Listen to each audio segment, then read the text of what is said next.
चलिए बात करेंगे। देर रात जब लोग सो रहे थे या सोने की तैयारी कर रहे थे, तब पड़ोसी देश नेपाल में रिक्टर स्केल पर 6.4 की तीव्रता का भूकंप आया। ये भूकंप रात करीब 11:30 बजे आया, जिससे न सिर्फ नेपाल बल्कि बिहार के कई जिलों समेत भारत के कई हिस्से भी हिल गए। नेपाल में आए इस भूकंप में अब तक कई लोगों की मौत की खबर आ चुकी है, जबकि सैकड़ों लोग घायल हुए हैं। नेपाल में भूकंप का केंद्र जाजरकोट में जमीन के नीचे 10 किलोमीटर की गहराई में था और भूकंप के ये झटके करीब 40 सेकंड तक महसूस किए गए। इसके बाद भी भूकंप के 2 और झटके नेपाल में महसूस किए गए। पहला झटका रात 11:32 पर लगा और इस भूकंप के झटके की तीव्रता 6.4 थी।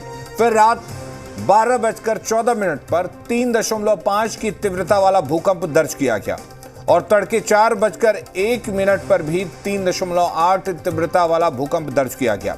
इस भूकंप से बिहार के कई जिले भी बुरी तरह से हिल उठे। लोग घरों से बाहर निकल आए। हालांकि बिहार में भूकंप से किसी भी तरह के नुकसान की खबर नहीं है। नेपाल में कल रात आए भूकंप ने तबाही मचा दी। 6.4 तीव्रता वाले इस भूकंप के कारण कई घर और इमारतें ढह गई। भूकंप के चलते नेपाल में मरने वालों का आंकड़ा 125 के पार पहुंच गया है, जबकि कई लोग गंभीर रूप से घायल हैं। मौतों का आंकड़ा और बढ़ने की आशंका जताई जा रही है। भूकंप ने सबसे ज्यादा तबाही पश्चिमी नेपाल के जाजरकोट और रुकुम जिलों में मचाई है, जहां भूकंप से 80 से ज्यादा लोगों की जान चली गई है। 140 से अधिक लोग घायल हैं। ये आंकड़ा और भी बढ़ सकता है। वहीं नेपाल के प्रधानमंत्री पुष्प कमल दहल प्रचंड ने फौरन अधिकारियों से बात की, घायलों को हर मुमकिन मदद पहुंचाने के आदेश दिए। वहीं नेपाल सेना और पुलिस बचाव कार्य में जुटे हैं। नेपाल में आए 6.4 तीव्रता वाले भूकंप का केंद्र जाजरकोट जिले के लामीडांडा बताया जा रहा है। कल रात 11:47 पर आए भूकंप का असर काठमांडू, इसके आसपास के जिलों से लेकर भारत तक में महसूस किया गया। नेपाल में एक महीने में तीसरी बार तेज भूकंप आया है।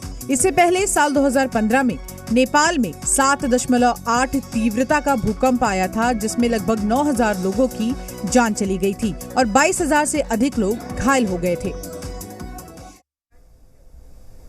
अगली खबर का रुख करेंगे। नेपाल से भूकंप के बाद तबाही की डरा देने वाली तस्वीर सामने आ रही है। तेज भूकंप के चलते कई मकान जमींदोज हो गए, कई लोगों के आशियाने तबाह हो गए। जब भूकंप आया तब लोग अपने घरों में सो रहे थे। इसके चलते कई लोगों को घर से बाहर निकलने का भी मौका नहीं मिला। सबसे ज्यादा तबाही जाजरकोट और रामीटांडा में हुई है। नेपाल में आए तेज भूकंप से तबाही की जो तस्वीरें सामने आ रही हैं, वो रोंगटे खड़ी कर देने वाली हैं। भूकंप के चलते कई मंजिला इमारतें जमींदोज हो गई हैं, आशियाने तबाह हो गए हैं, घर मलबों में तब्दील हो गए हैं, अस्पताल घायलों से भरे हुए हैं। नेपाल में भूकंप ऐसे वक्त में आया जब लोग सोए हुए थे, जिससे लोगों को बाहर निकलने का मौका तक नहीं मिल पाया। सबसे ज्यादा तबाही जाजरकोट के रामीडांडा में हुई, जहां कई घर जमींदोज हो गए हैं। वहीं नेपाल की राजधानी काठमांडू और आसपास के इलाकों में भी भूकंप के तेज झटके महसूस किए गए।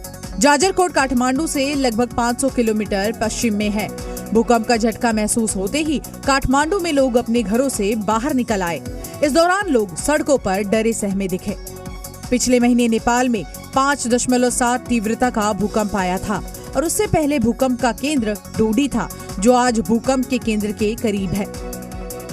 वहीं पड़ोसी देश नेपाल में भूकंप से हुए नुकसान पर प्रधानमंत्री नरेंद्र मोदी ने दुख जताया है।